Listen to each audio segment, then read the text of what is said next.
I've filed for divorce. I'll be taking the house and car for the shared assets division. It's going to be tough for you. I mean, who knows how much longer you'll even live. Jake laughed as if he had pulled off something great. Unbelievable. How could he abandon me just because I got cancer? Isn't a couple supposed to support each other during times like this? Jake's words, and his actions, hurt me to the core. I can never forgive him.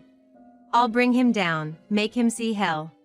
I'll do whatever it takes, even if it's hard on my body. My stern determination invigorated me. It marked the beginning of my revenge. My name is Emily, a 45-year-old housewife. I live with my husband, Jake. We met through a mutual friend. Back then, Jake was a charming person, liked by everyone. He treated me, a person who was initially shy around strangers, with kindness. I was quickly drawn to him. The time I spent with Jake was so enjoyable that I wished for more moments together. And he felt the same way. That's how we got together and eventually married. I was truly happy to marry the man I loved so much. I was convinced that our happy life would continue. But that turned out to be just an ideal. After marriage, Jake changed. It's probably because of his job. To put it bluntly, Jake didn't earn much. He didn't study much in school and didn't have any particular qualifications or impressive educational background. That's why he ended up at a lower-ranking company. I had often suggested he change jobs, but Jake said, "It's too much trouble," and rejected my advice without reconsidering. Well, I still have a job, and with my salary, we can easily live together. But what if we had a child? What if, for some reason, I couldn't work? Then, it would be utterly impossible to get by on Jake's salary alone. "Hey Jake, my company is hiring a clerk. You don't need any special qualifications, and anyone with basic common sense can do the job. Why don't you consider it? The pay is much better than what you're earning now." One day, a friend from the HR department mentioned that our company was hiring clerks, so I thought maybe Jake could apply. Looking at the job requirements, I felt Jake would have no problems. I thought this could be a chance for him to leave his low-paying job. However, Jake frowned at my suggestion. "Don't decide my life for me. I like working at my current company. Don't make unnecessary remarks. Are you complaining about your husband's job now?" Jake's tone clearly conveyed his anger. My good intentions seemed to have upset him. "I'm sorry, I didn't mean it that way. But your current company clearly doesn't pay well. My company offers good benefits, and I thought you could work there with peace of mind." I never intended to upset Jake. I was only trying to help him. I didn't understand what was wrong with my suggestion, but when I tried to explain, Jake became even angrier. "Don't meddle just because you're my wife. I have my way of doing things. Stay out of it." Saying that, Jake went to his room. Stay out of it. I am Jake's wife and part of the family. Yet, being treated like an outsider hurt deeply. By then, our relationship had already begun to crumble. And once it breaks, it can never be put back together. Not only towards me, but Jake also began to act cold towards my family. One day, my mother, Sarah, visited our home. I often got busy with work and couldn't manage household chores. My mother would worry about me and regularly come over to help with cleaning or preparing meals for us. As a gesture of gratitude, I'd invite her for dinner. Often, she'd stay the night, as it'd get late. Initially, I believed Jake was thankful for her help. But his attitude changed, and when he saw her after coming home from work, he would sigh heavily and say, "Is she here again? Could you not always be at someone else's house? I can't relax with outsiders around." Both my mother and I were stunned by his harsh words. "If I've made you uncomfortable, I apologize. I'll skip dinner and head home today." My mother had her own life, yet was helping us. It was unforgivable for Jake to treat her so rudely. "Jake, How can you be so rude to my mom? She's here to help us. Apologize to her right now. I glared at Jake and said this. My mother has done so much for us. How could he act this way towards her? I was infuriated and heartbroken. Apologize? Why? I just said what I felt. I can't relax with strangers in the house. I work hard every day and am exhausted. Yet, I have to come home and please others. It's mentally draining. Or do you want me to have a mental breakdown? Aren't you the one being rude to the breadwinner of this family? His words made me look down on my feet. I didn't think I was being unreasonable. To me, Jake was the one who was. Despite this, I had no idea what to say to Jake to make him understand. It's okay, don't worry about it. If you two are fine, that's all that matters to me. Sarah said this, trying to cheer me up. In the end, that day, Sarah didn't join us for dinner. We ate the meal she prepared, feeling guilty. How can I get along with Jake? Every day I pondered on this, but things never seemed to work out, wearing me down mentally. During such times, more misfortune struck me. I suddenly fainted at work. My colleagues immediately called for emergency assistance, and I was taken to a major city hospital. After that, I underwent a full day of tests. I had to be admitted for these examinations, so I informed Jake, but I received no response from him. The test results revealed that I had cancer. Fortunately, it was detected early, and there's a high chance of full recovery with treatment. However, cancer treatment can be exhausting. Many people experience ill effects due to chemotherapy. Additionally, it could be a long battle with the disease. But I'm not done with my life yet. I decided to go through the treatment and continue my fight against the disease. I informed Jake about my cancer diagnosis and my hospitalization for treatment, but he didn't respond at all. This made me sad, but I couldn't afford to dwell on it. I had to encourage myself and face the treatment. As expected, the treatment was a series of hardships. Soon, I couldn't bear the side effects and was bedridden. Then, one day, Jake came to my hospital room. This was the first time since my cancer diagnosis. How are you feeling? Terrible. It might have been easier if you had come earlier. I was infuriated by every word and action of Jake. Why didn't he visit me sooner? Didn't he realize how vulnerable I felt? The happiness of seeing him was overshadowed by the sadness of his previous actions. However, what Jake said next was even more hurtful. I've filed for divorce. I'm taking the house and the car. It'll be tough for you, but hang in there. Anyway, who knows how long you'll live? What? A divorce? Why? Weren't we a married couple? Isn't marriage about supporting each other during tough times? His words made my head spin.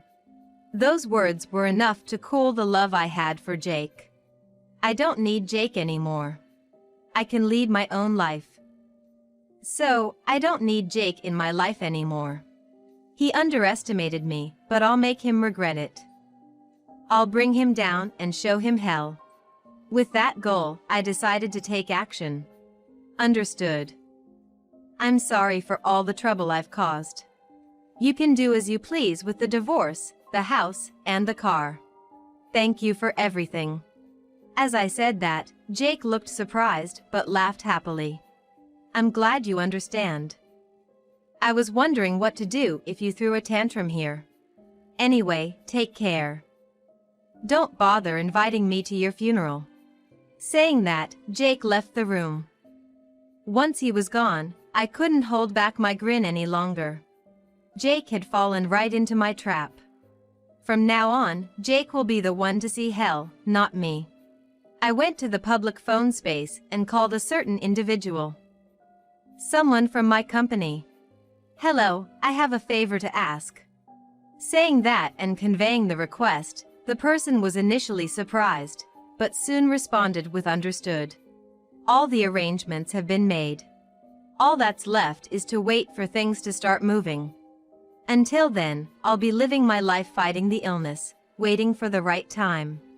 I wonder what kind of face Jake will show. Overwhelmed with excitement, the hardships of fighting my illness were forgotten, and that day, I faced the treatment with even more determination than before. The major shift happened 3 days later. After the treatment ended and I returned to my hospital room, there were 200 missed calls. All from Jake. I immediately went to the public phone space and called Jake. "Hello," he answered with an urgent tone. "Help me. Please, forgive me. I can't go on like this." Jake, who seemed to be on the verge of madness. Surely, things went as I expected. In my best comforting voice, I asked, "Calm down, Jake. What happened?" Stammering, he replied, My job. I got laid off. I don't know why this happened." Hearing his words, I felt relieved, thinking our employees did their job well. I felt sorry for him, knowing nothing. So, I told him the truth. Actually, the day I decided to take revenge on Jake, I called the head of our company's sales department. I asked him to reconsider doing business with Jake's company. At first, the head of sales was confused, but he decided it was better to deal with another company, so he terminated the transaction with Jake's company. Of course, the sudden termination surprised Jake's company's president, who then contacted me. That's when I told him everything. "I was shocked to hear about your affairs. It seems like you were involved with a younger colleague at your company. Rumors have been flying around that you've been having an affair. What's the truth?" "What? That's a lie. There's no way you could do something like that. Stop making fun of me." Thinking I was lying, Jake argued back. Certainly, for an average employee, such a thing would be impossible. But I'm in a special position. Jake, you never really cared about me. I'm the CEO of our company. At my words, Jake stammered over the phone, saying, "No way. It's not a lie. Why do you think we were able to manage even with your low salary?" "Because I have an annual salary of $13,000. If I were just a regular employee, it wouldn't have worked out, especially with your spending habits." Jake had a significant spending habit. Giving him a monthly allowance of $1,300, he would use it up quickly and demand more within a week. Clearly, his allowance exceeded his earnings. If I were an ordinary person, I would have decided that living with someone like Jake was impossible and would have discarded him and moved on to a happier life. But for me, with a yearly salary of $13,000, a monthly $1,300 is just pocket change. That's why I gave Jake $1,300, or even more, as an allowance every month. Speaking of which, yesterday was payday, wasn't it? I used to give you an allowance every payday, but I can't do that anymore. So, you'll have to manage with your salary. After all, we're divorced. Of course, since we divorced, I won't be giving him the $1,300 monthly allowance. From now on, he'll have to satisfy his desires with his own salary. Oh, and about the house loan, it's $2,000 a month. Make sure to pay it on time. If you're late, you'll be evicted immediately. Although it's an amount I can easily pay, Jake doesn't even earn $2,000 a month. I wonder if he can pay the loan. I didn't care either way. I could tell that Jake's voice was trembling because of what I just told him. Every time I informed him of a new fact, he would mutter things like "that can't be," or "that's a lie," but unfortunately, I wasn't lying at all. Everything I've done was for the sake of continuing a happy life with Jake. And yet he betrayed those feelings. He pursued only his own happiness, relying solely on me, never offering a hand when I was in need, and even pushing away the hand I extended. It's only natural that some form of divine punishment awaits Jake for his actions. It's a lie. Please, tell me it's a lie. How am I supposed to cope with this? I've been laid off from the company. How am I supposed to earn money? I can't even pay this month's rent. Jake's voice was filled with despair. He probably won't be able to overcome the obstacles in front of him. If I were in Jake's shoes, I might lose all hope for the future. It's sad, but all of this is a result of Jake's own actions. If he hadn't taken me for granted, if he had shown even the bare minimum of respect towards me, this future would not have arrived. You could say he brought this upon himself. This is all a result of your actions. If you had treated me and my family with care, it wouldn't have come to this. It's your own doing. At my words, Jake didn't react. Perhaps he was so worn out that he couldn't say anything. Imagining him in that state, I couldn't help but smirk. Is that all you had to say? If so, I'll hang up now. When I said that, Jake pleaded, wait. Can we start over? I know it's convenient for me to say this now, but I've realized that I can't live without you. Start over? That will never happen. No matter what, I would never consider being with Jake as a couple again. After all, he's betrayed my feelings multiple times and then abandoned me. How can he expect me to believe in the possibility of us being together again? While I was lost for words at his audacity, Jake continued speaking. I apologize for all the terrible things I did. I'm sorry for not visiting you even when you had cancer. From now on, I'll visit you every day, and when you recover, maybe we can go on a trip. I want to make an effort to make you happy. The effort to make me happy. Those words sounded familiar. Jake used those words when he proposed. I want to make an effort to make you happy. Please marry me. Those were Jake's proposal words. I remember agreeing instantly, thinking those words were beautiful. I was so naive back then. I was only considering the happiness in front of me and didn't understand the struggles that lay ahead. If I had been more observant, I might have noticed his hidden spending habits. If that were the case, I probably wouldn't have married Jake. Emily, I love you. I can't live without you. Please. I couldn't barely hear Jake's voice. However, having known his true color, I knew this was just an act. Please stop pretending. No matter how you plead with me, my decision won't change.